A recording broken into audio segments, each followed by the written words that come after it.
மறைக்க ஒன்றும் இல்லாத உரைக்கவே எல்லாம் உண்டெனும் நெருக்கத்தை உணர்வது சைவத்தில் மட்டும்தான் சாத்தியம். என்ன திருவொற்றியூர்ல போய் பெருமான் சந்நிதியில உட்கார்ந்துட்டு, பெருமானே என்னப்பா உங்களை பார்க்க வந்தேன், அதான் பார்த்துட்டல்ல, இல்லை வழியில ஏதாவது விபத்தா? இல்லை சொல்லு. எப்படி சொல்றதுன்னு யோசிக்கிறேன். நீ சொன்ன பிறகு நான் தான் யோசிக்கணும், நீ சொல்லு. சங்கிலி நாச்சியாரை பார்த்தேன். பார்த்துட்டியா?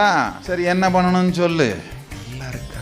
நான் தினம்தான் பார்த்துட்டு இருக்கேன், நீ சொல்லு.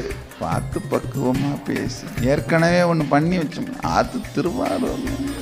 சரி போ, பார்த்துக்கிறேன் போ. எந்த மதத்தில் ஐயா இந்த நெருக்கத்தை இறைவனோடு காண முடியும்? இது சைவத்துக்கே உரிய சிறப்பு. மேன்மைகொள் சைவ நீதி விளங்குக உலகமெல்லாம்.